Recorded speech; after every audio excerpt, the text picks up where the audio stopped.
Lovely to connect again, Yes. Brother Ian. Likewise. So you, so much love for you. So you had this wonderful idea and introduce what we were going to speak about today. Yeah. So something that I've really gotten into these last years is the concept and the title of today's talk, which is superego and pushing too hard.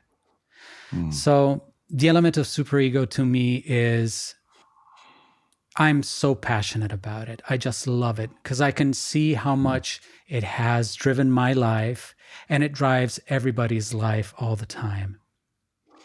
And it's so, to me, I've created a workshop. I had it last week in Rome, and I'm bringing it all over the place because we're all conditioned by this part of ourselves that most of the time speaks from our unconscious. We're not aware of it. We actually think it's us talking to ourselves, but actually the superego, which, it's the name Freud gave to it, which is basically the inner critic. And to me, I think I want to tie it into the idealized self-image that Eva Pierrakos talks about, because they're so interconnected. So that's lovely. And I'm so with you on it. To me, having done all this shadow work, it really is sort of something that's really not only piqued my interest, but ran my life and my patient's life. So I love talking about it. So just briefly, we go forward. We don't need to get into explaining Freud's drive theory. Sure. But, come on, Freud. He introduced cocaine to Europe as a replacement for heroin cough syrup. So who are we to argue with him? His whole notion was the id, the ego, the superego. And actually what he had said in German was actually it, I, and super I. It was a translator that gave it those terms. So I love that, the das ist, das ich, and super ich. So I love that super I. Superego is good, the super I. It explains that. So the id obviously being the pleasure principle and the primitive part of us. The ego being the two who are talking now, right? The reality principle. And then the superego being, yes, the unconscious. It's the internalized norms of culture.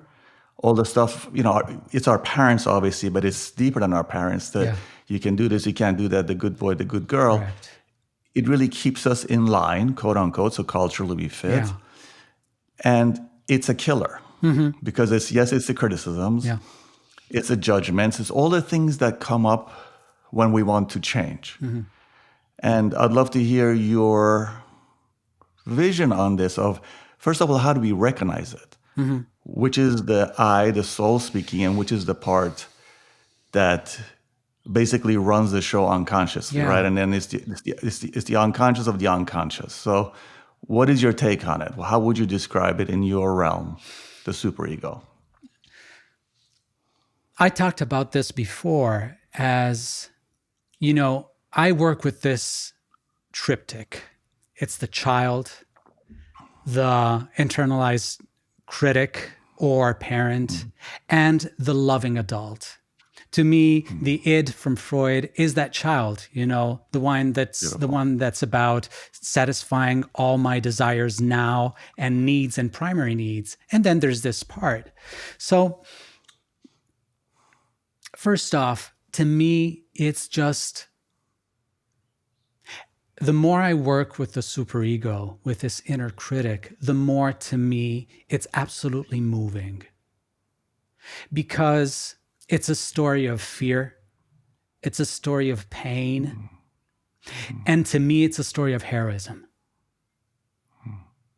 It's lovely. We created this inner voice to protect us from pain, from further pain, literally from death. What we live as children, as we seek for our parents' approval and love, when it doesn't come, it's immensely painful. It's profoundly wounding, and it's terrifying. And we develop these strategies, these inner strategies to make sure that we survive those instances, those situations, because as children, we feel we cannot cope with them. So we need instruments and strategies to survive them. And so this tool comes to our service, to our aid, to our support that helps us memorize, okay, I got to remember that if I do this, mom is happy. If I do this, she's upset, so I'm not going to do this. And the more we do that, the more that reminder becomes our personality. It becomes who we think we should be in order to be loved by everybody else. And today, most of us live and conduct their lives from a place of, I should do this, I should do that, I should be like this, and I should be like that, with an unconscious expectation to be loved by everybody, and with an extreme frustration because it constantly inhibits our spontaneous, intuitive, creative aspects because we taught ourselves not to express them. So to me, it's moving because I see it as this, imagine a movie or a cartoon or a story or a fable where this little child gets saved by this ignorant, primitive thug who just instinctively grabs him and takes her to safety. And today, this thug who hasn't studied, who doesn't know much, he just knew he wanted to save the child. Today, he's dressed in, a suit and tie, but he's still that kind of primitive being, which is beautiful because his instinct is to save us, to keep us alive. But at the same time, he's basing all his protective strategies on old concepts. He was literally created by a child, and that's his emotional maturity. So today we keep being advised and protected by this part that loves us and wants to keep us alive, but does it in a very dysfunctional way most of the time. That is the most compassionate, beautiful version of the superego I've ever heard. That's really beautiful, right? Because so much of it actually has negative connotations in therapeutic circles. Yeah. And again, I want to tie this into, we have to also remember, this is a cultural phenomena as well, right? So everything you're saying is correct. And again, I always want to add the part when I say culture is not your friend.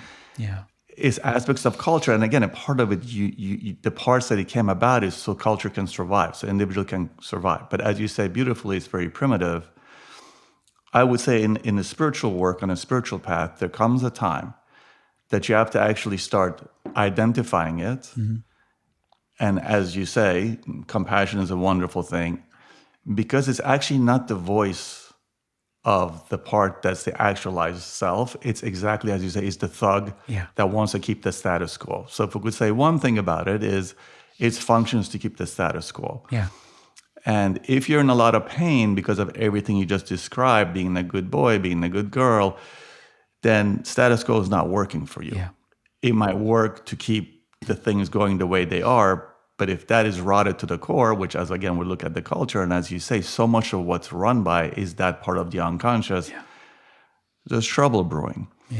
So how would you say one can start identifying what is the voice that is actually the true self that one at some point in the spiritual path comes up against, right? This is not working. My relationship with this is not working, or the way I beg for love, or the way I try to be the good boy. How does one learn to recognize that voice as opposed to the place where me and you are talking about, and I love again your compassion towards it, which I believe is really profound. What would you say? What would be your take on it? As always, to me, what speaks most truthfully and loudly is our body. Discomfort, pain, suffering, you name it, because there's various characteristics to all of these. But whenever we feel that struggle, in fact, the workshop I developed is entitled From Inner Conflict to Inner Peace, because that's what's going on all the time. If we feel that conflict going on, it can manifest as anxiety, it can manifest as pain, it can manifest in a number of ways.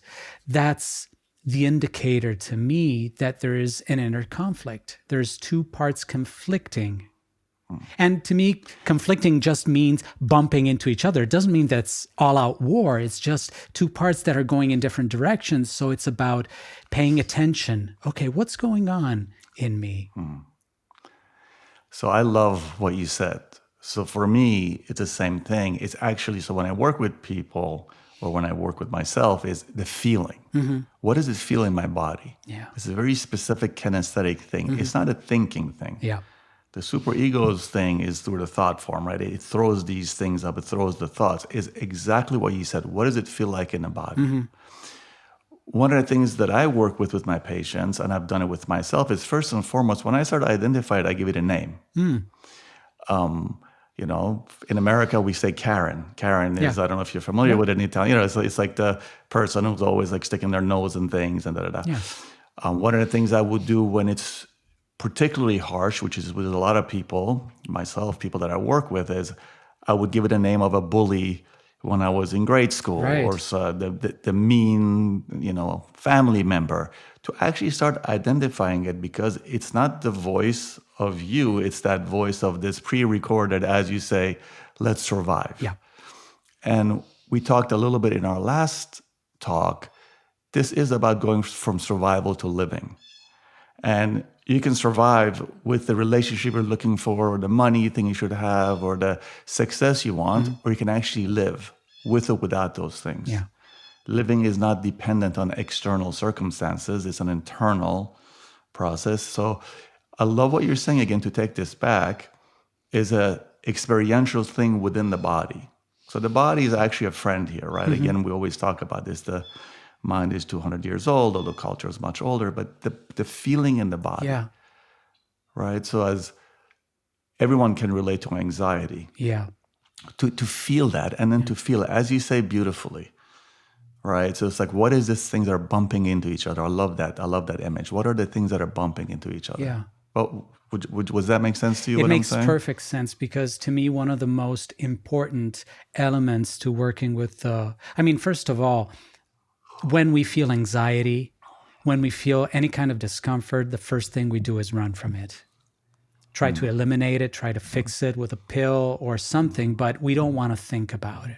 So the hard part, the first step would be, let's try and meet this discomfort and see what happens. If we can really, really get overwhelmed by it, or if we can actually survive it. And then to me, the most important tool in all this is, as you say, which is really important, giving it a name. And it can be the bully, it can be the Karen, or it can be, I remember in sessions calling it, the Nazi corporal, or some kind of figure that represents. But many times, as I guide my patients into connecting with that, I would invite them to listen to the voice. Is it a young voice? Is it an old voice? Is it a familiar voice?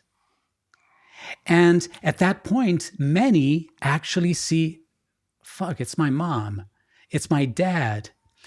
The great value of that is not that you say, oh, so that's the culprit. He's the one we have to blame for all this. It's actually the indispensable element for superego work, which is disidentification. If I can observe it, then it's not me speaking. And that creates distance. And the more you observe it, the farther you are, the farther you are, the farther you are. And the more you can really see that it's not you talking to yourself. It's this part who has specific opinions and suggestions, but it's not me. It's not me.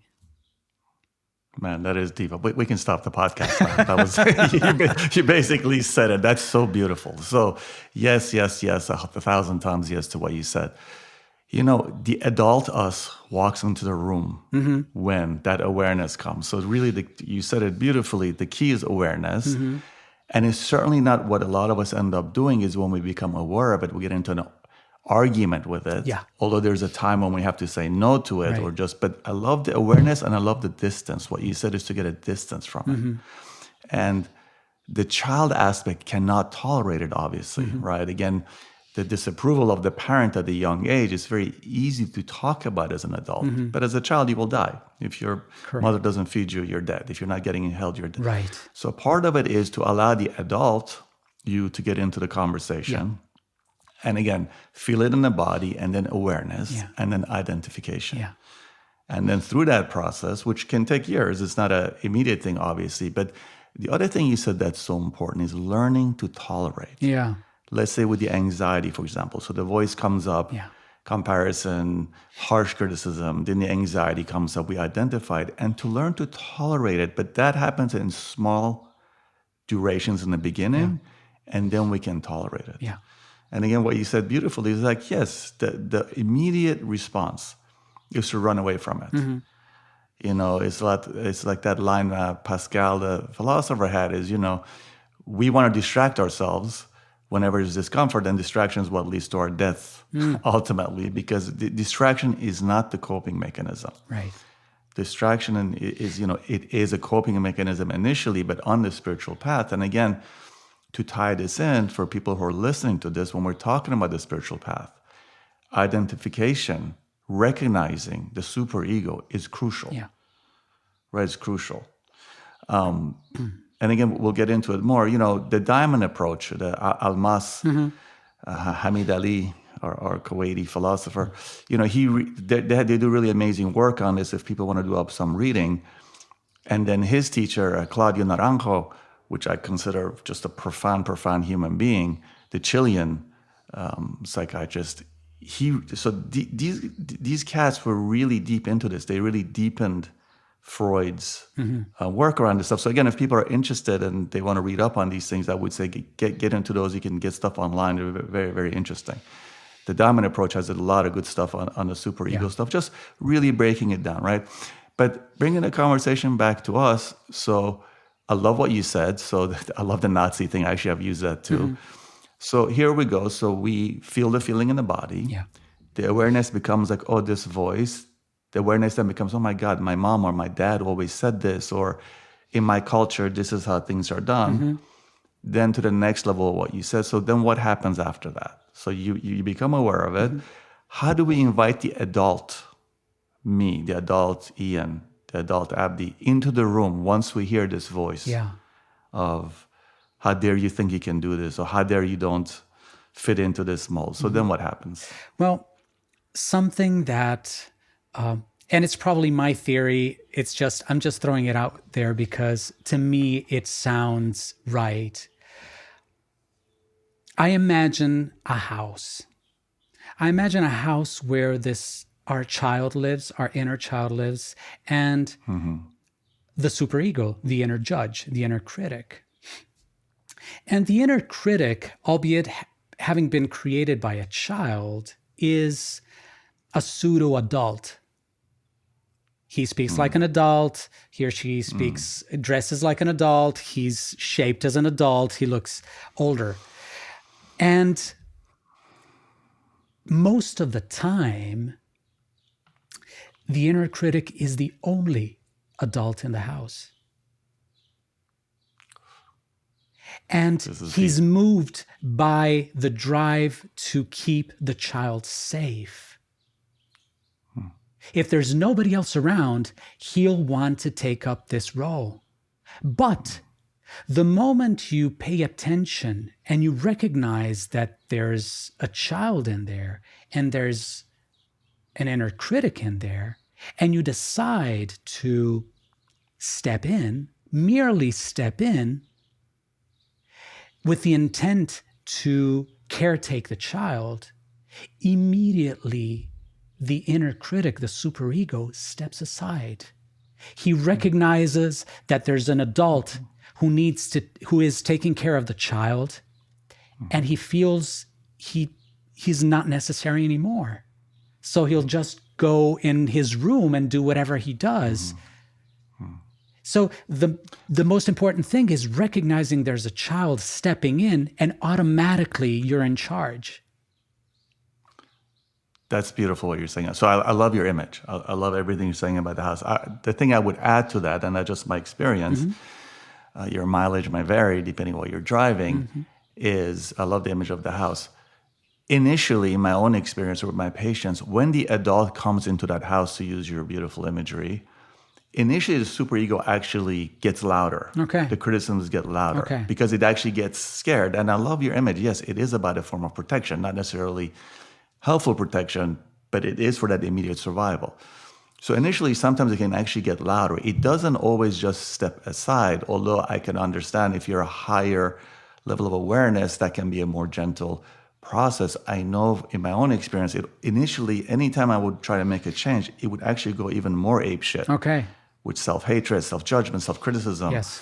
But then everything you're saying, I agree with, and then it can kind of loosen the reins. But the initial part, the terror is real. It really wants to hold everything. So, and my own experience, and again, me and you have more trauma than some people, or true or false. But anytime there's been a want of change, the anxiety will get more. These voices get more. In my own experience, like, I would even become more critical of myself. My patients become even more critical of themselves. Yeah. Right? It throws every trick.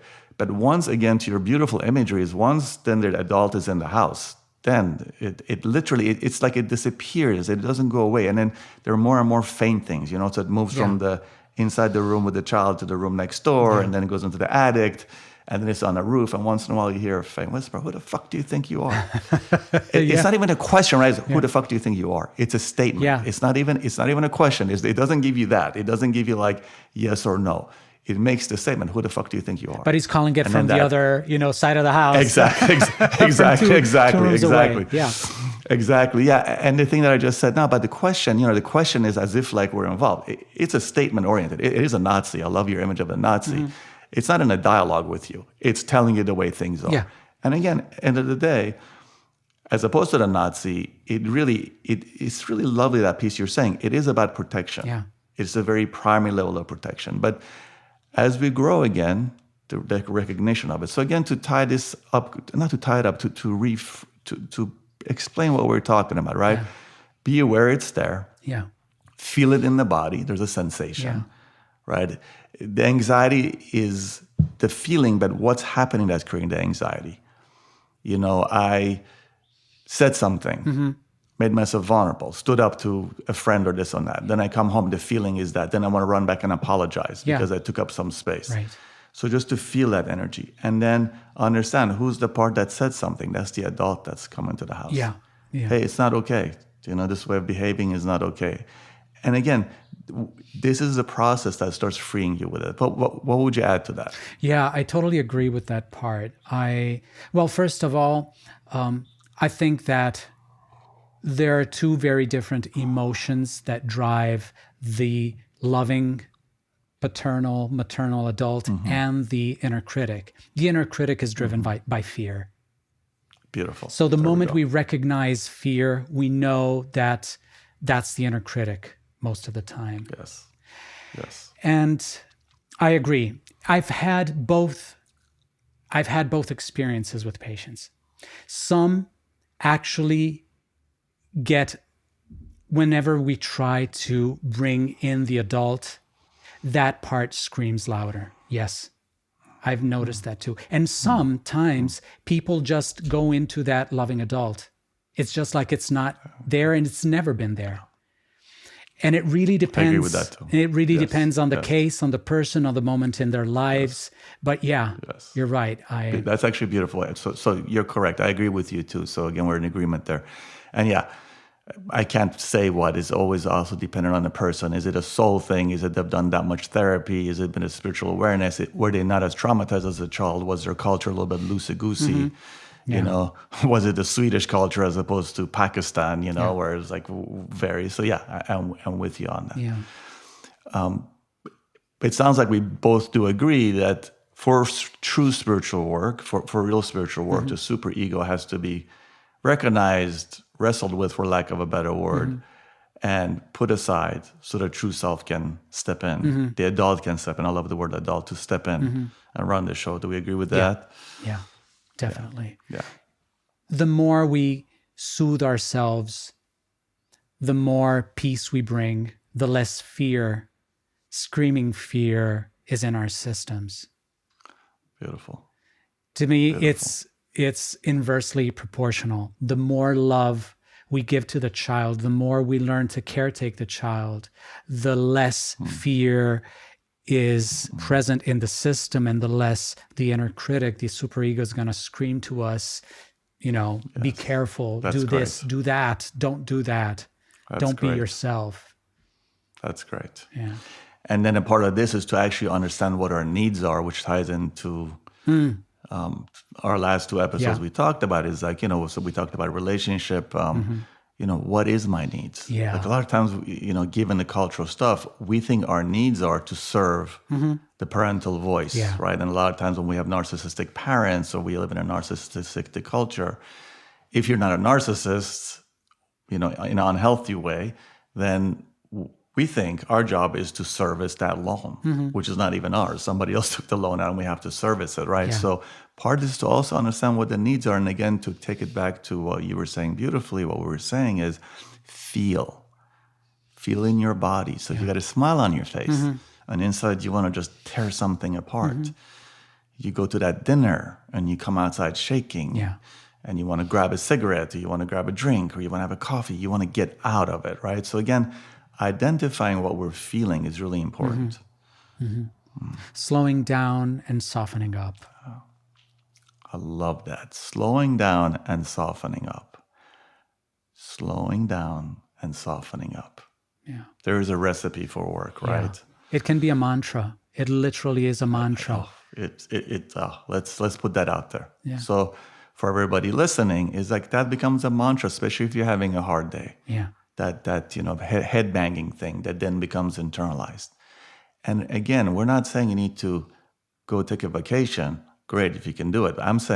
We're saying in the moment, even for 10 seconds, and the softening up is towards inside. We are so cruel to ourselves. Yeah. Till this part gets sorted out, we're so cruel. And one of the things is especially the amount of psychic energy this superego can take with this constant self-criticism. Yeah. It's absolutely exhausting. And what do? We amp up against it. Yeah. Right? We mobilize against it. We drink more caffeine. Yeah. We stay up 2 more hours. We stay on the computer. We numb it by mobilizing. Yeah. So again, this slowing down, especially for those of us who have more trauma in our background, it's a tall order, but it's the only way. And again, do it in small measures. I literally tell people, I can't meditate 30 seconds, 1 minute. I'm not talking like goes to Zazen and, 16-hour sits. It's literally 1 or 2 minutes a day, or in that moment of real duress, 30 seconds. Yeah. Literally count to 30. Just feel it. And the softening, I love what you said, slow down and soften. That shifts. And that gives you an inroad to this seemingly impervious structure, which actually it's illusion, right? It's actually very permeable. The more permeable it is, the more it actually acts like it's impervious. Yeah. It's so, And really not fall for the illusion that pain can't go hand in hand with peace. That whatever we're experiencing can't be simply witnessed. So many times we think that thoughts, emotions, physical sensations distract us from meditation. But we can meditate just by staying with that stuff rather than fighting it and wanting to get rid of it because, you're not making me meditate. If we manage to stay with whatever is here now, we are meditating. So powerful what you're saying, and I'm so 100% with you. Yeah. So it's about tolerating. The thing that I always talk about is learn to tolerate. Yeah. If you tolerate the unease, and again, me and you as guys who've suffered from deep anxiety, we're not saying some flippant thing. We know it's a process. It's not an event. Yeah. But if you can learn to tolerate this, unease is a very kind word towards something that can be very frightening at times. But also if you learn to tolerate these things, what's interesting is actually then you learn to tolerate ease. Because the other side of this thing, which sounds wonderful and everybody thinks they want it, tolerating ease is actually quite difficult because there's a level of sort of discomfort or anxiety when this tyrant goes out of the house, because the thing that made you suffer also made you feel safe on some ways, Correct. right? We do these things because it gives us safety. So just to put that in there, we don't need to get into that. That can be another conversation, which we'll probably end up having. But the tolerating the ease part comes from first tolerating unease. And again, the toleration is, we're talking minutes at a time. Can't do it minutes. I'm not joking. I tell my patients, 30 seconds, 45 seconds. Because once you can sit with that, that also weakens the chokehold of the superego on you. Again, so much of this is about identifying. In order to identify, you got to just slow down enough to see. Yeah. Driving 160 miles an hour, doing 320 kilometers an hour on the Autobahn, it's really hard to see, what did you just pass? Was that a gas station? Is that autostrada? Is there food there? Is it gas there? We don't know, because we're ripping all the time. Yeah. We're ripping all the time. Yeah. So again, the mantra to take away from this is slow down and soften. I love that, Ian. That's really lovely. Yeah. Yeah, something that always strikes me, and I make people do this exercise during the workshop, is think of someone you really love, the person you love most in your life, and imagine them in some kind of discomfort, emotional, physical, whatnot. What do you say to them? What is your tone of voice? What is your approach to them? And, after a while, imagine you yourself having that kind of discomfort. What do you say to yourself? What's your tone of voice? And people, everybody, myself included, realize that we're willing to be so much more loving, soft, and accepting of people we love compared to what we are towards ourselves. It's beautiful. Which means we are able to do that. We're capable of it. Lovely. Most of the time we say, I can't or I shouldn't, but it's truly just our superego telling us that we ought not to be too soft on ourselves. I mean, I've literally, I've literally experienced this with a friend of mine who had just given birth, and her baby of a few hours was in the cot next to her and was crying because he wanted to be breastfed. And the mother of this friend said, "Oh, don't do it. He's going to get spoiled." Oof, oof, oof. Wow. So that is the level of cruelty, literally, that the superego is capable of. Just don't do that. Yes. So you're saying a very profound thing here, right? So that whole thing, part of the superego thing is also we project it onto others. So I want to actually go back to what you said, which I think is very profound. That's actually a good exercise. I actually want to do that right now with people. But to also realize the superego is very much can be projected onto others. So the way that woman treats herself thing is projected into the baby, the infant, right? Of that. So I love this exercise you just said. So one of the things I also tell people, especially in a place like New York where people can be harsh with their friends too, is a lot of people have a lot of love for pets. So I say the way you love your kitty or you love your dog or you love your parrot. So that same energy, right? So if it's hard with a person, do it with an animal. So right now, let's give people just a minute here of, well, actually you guide it because it's your thing. I love it. Well, I love what you said. So think of a friend. Go ahead, please. So just think of the person. Let's do it with a person you love most. Great. You can think of. It doesn't have to be, the number one, but one of the people you love most in your life. And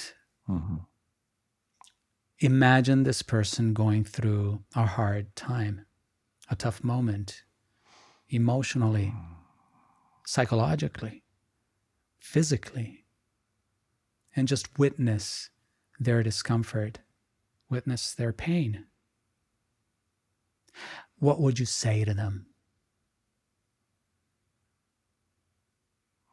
What would your tone of voice be? What would you do for them? How would you help them? What would you invite them to do in order to take care of themselves and just notice the energy in your body. What does it feel like?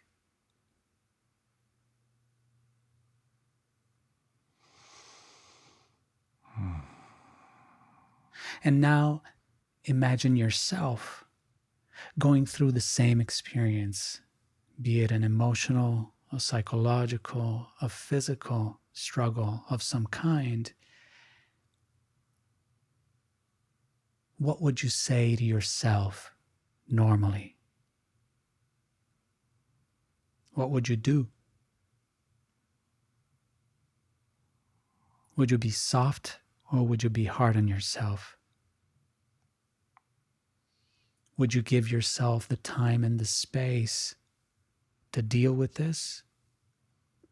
Or would you rush yourself into something else? And just witness how your body feels and what's different from before. Does your body feel as soft or does it feel stiffer?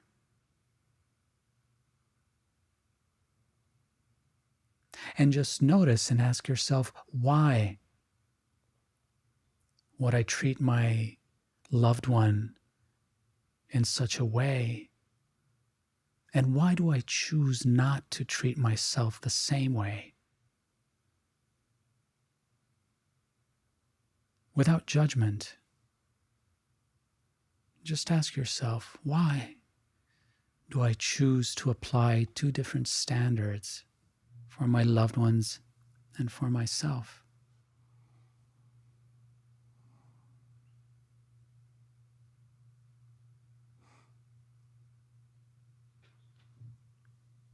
Absolutely beautiful. Absolutely beautiful. So that's a great exercise. Mm-hmm. And I hope people actually take you up on it and Mm-hmm. take us up on it and actually do that. It's very profound, right? And especially if you're in that place in your life where this is up for you, that'd be very powerful. Yeah. And again, to reiterate, feel it in your body. We all know that. Naming it, I have found myself very helpful. Some people can't relate to that, but most people I've worked with can relate to it. Get a name for it because it's actually not you. Mm-hmm. The level of self-cruelty we're capable of, the level that this voice has been designed for protection, it'll keep you almost dead. But as long as you're a little bit of life force, it's doing its job. So we are capable, not we. The ego, the superego, is capable of incredible self-cruelty, self-judgment, brutality towards self. Mm-hmm. In the name of protection. In the name of protection. Which is something we're seeing everywhere. And that's why we're allowing countries and people to do what they do, because they're naming something that exists within ourselves. So the whole safety pass that the Germans had, right? Yeah. Which is the Nazis had the safety pass. I forget the name of it in German now. But it's not, it's not to get down on Germany. Now we have it everywhere, right? We have it in America, we have it in Europe. It's a thing for your own good. Yeah. For your own good. Exactly. For your own good, right? So one of the things that is so great how you're tying it in. So much of this work, people say, I want to do things for the world. I feel terrible about the world. This is where waking up, if it's a language we can give for healing from these things, is doing the work, because then you don't get part of the cultural hypnosis, which is this incredible cruelty to others. Yeah. Again, superego, we can project it on others. It's not just internalized. But this for your own good shit that we're just goose-stepping into this fascist, authoritarian world level, right? Digital ID, this, that. It all comes from this place, right? Yeah. And when this is not healed inside of us, we sign on a dotted line with everybody else, but we ourselves also unconsciously work towards it, right? Everything outside is a reflection of the inside, psychologically speaking. Whether you believe, I'm not a new agey guy, it's not even important what your concept on that. On this is not arguable. If you are unconscious to these aspects of yourself, they get manipulated by nefarious forces outside who themselves are under their own, voice of unreason. And also you don't see what's happening. So I love tying that in. This would be the nice way to kind of tie this whole way back in. Yes, one of the ways, if it's hard to see the superego internally, you can certainly see it externally, right? It can be seen how the cruelty of the unconsciousness. And again, this work is not just for us, the whole thing. And me and you, our next session, we were discussing before, would like to do a little talk about the shamanic version of what healing of ancestors is about. Yeah. This healing is a healing of ancestors. And we'll get into that in our next podcast. But there's that piece too. This is really work, right? This is really the soul's work, for lack of a better word. Yeah. It's just that it bears such wonderful fruit for the self, making life more peaceful, making life more joyous, right?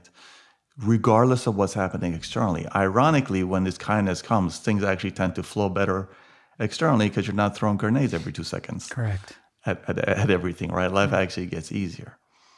And as a social animal, that helps a lot. Well, I love it. I love it. So this is, again, the tying it to the big picture. I love it because we are social animals. So beautifully said, brother. We are social animals. Yeah. And do we want to live in a dog pound? Do we want to be junkyard dogs?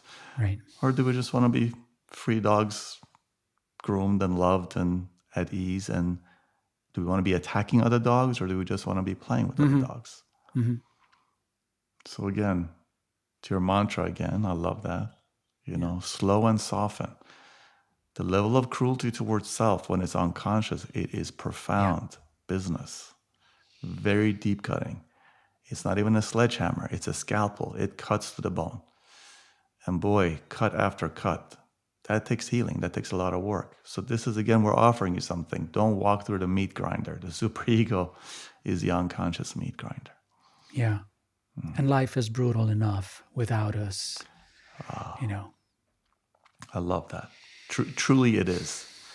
But somehow this brutality can match that and sometimes surpass that external brutality, which is mind-blowing, right? Yeah. And the horrible things that can happen, the losses and the betrayals and all the things that we suffer and inflict on others unconsciously, like that in itself is, oh my God, what a load to bear. But then this on top of it, which is a part of it, which is not really disconnected from it. Yeah.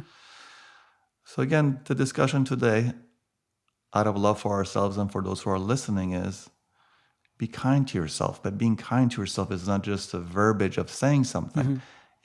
There are very distinctive paths we can take towards it. Yeah. And here what we're offering is just a little view into actual concrete things you can do on a daily level to make this journey easier. Is there anything you want to add? Yeah. To what we started? Go ahead. Something that I just, I remembered as you were talking happens most of the time. Well, first of all, I would like to say that to me and in my experience, the superego is the number one cause of our suffering. Period. Bar none. Agreed. And most of the time when people come to me, it's because they're going through some kind of rough patch. And so many times, even after the first session, I find myself telling them, this experience you're going through, they might be going through a divorce, they might be grieving the loss of a loved one, they might be scared because they lost their job, you name it. But I'll throw a percentage out there, but 50% of what you're experiencing is the actual event. The rest is you beating yourself up for it or pushing yourself too hard to get out of it. You are causing your own pain, your own suffering, actually, not the pain, but the suffering. Half of the suffering you're experiencing is of your own doing.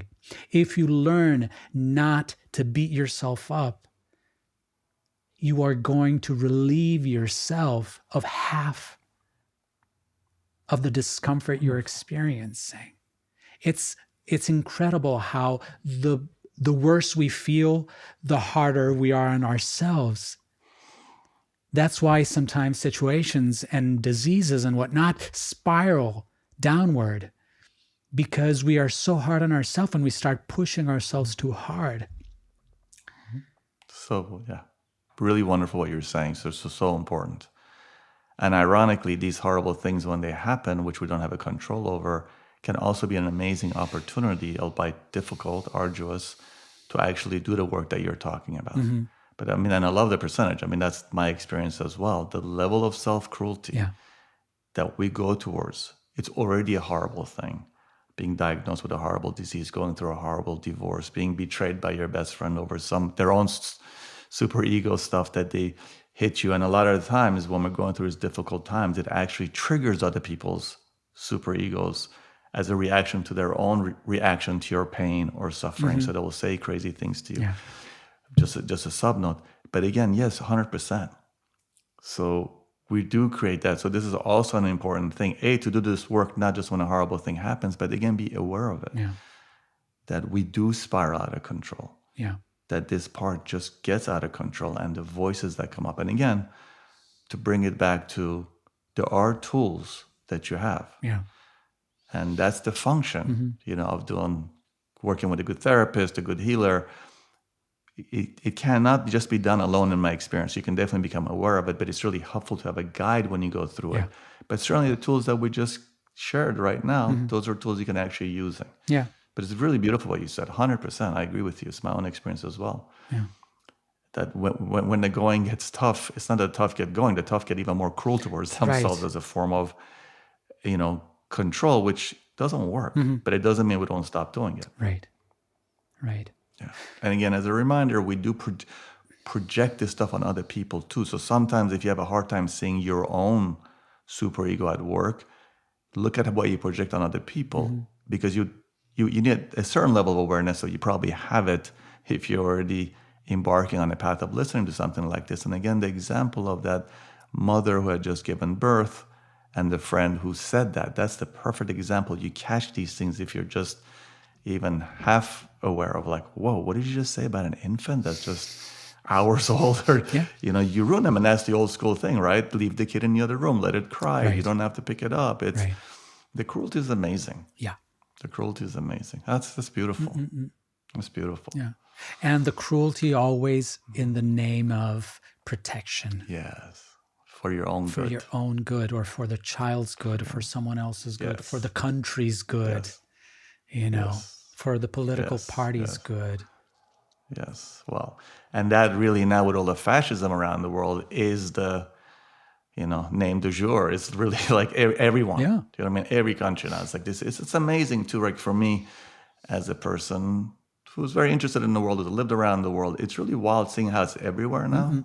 And not to make this political, but people get caught up, is it Coke or Pepsi? It's like, they're both bad for your health, rot your teeth and rot your gut and give you cancer. So no, Pepsi is the way, Coke is the way. It's the same energy in terms of politics. It's the internal part. Work with what you can control. Doesn't mean you don't engage externally. If you're not internally engaged with the things we're talking about, the repetition happens. And it's a spiral going down. It gets darker and more tight and less love, more cruel. I feel like we covered everything here, but is there anything you want to add at the end? Anything you want to share? The last thing, I think that I'm just going to throw it out there because it's something that I've taken back into my practice recently. It's just been like 2 or 3 years, which is EFT, which is a very simple technique. It's an acronym for Emotional Freedom Technique, but basically,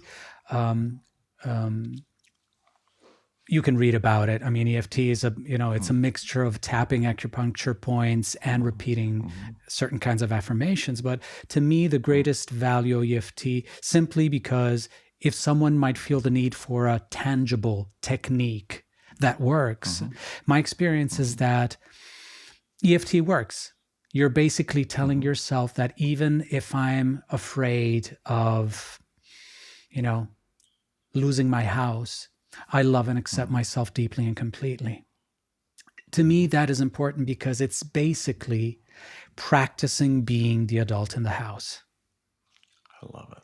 because you're intentionally choosing to soothe the child, telling the child, even if you're scared, even if you're afraid that you might lose your house, I love you and accept you. That immediately takes the levels of emotional stress to much, much lower levels. And what my experience is that although when I teach people this technique and they see it works, most of the time they don't practice at home. So it's really a moment-to-moment choice. Yes. It's about choosing to see what's going on within yourself and choosing to step in and actively soothing your own self, telling yourself that it's okay, that everything will be okay, and there's nothing you have to do because otherwise, we're going to die. It's just about lovingly soothe yourself and bringing down levels of emotional stress. You automatically become more intuitive, more creative, and you find ways out of your condition. Slowly, gradually, but with love. You're not trying to reject and fix your condition. You're accepting whatever condition you're in with love and finding creative ways to point in the direction which might help you get better or solve your situation or whatever. But it's really about choosing intentionally. So I love what you're saying. So a couple of points to that. So yes, people should look up EFT. Obviously, energetically manipulating energy points has real positive effects. Right.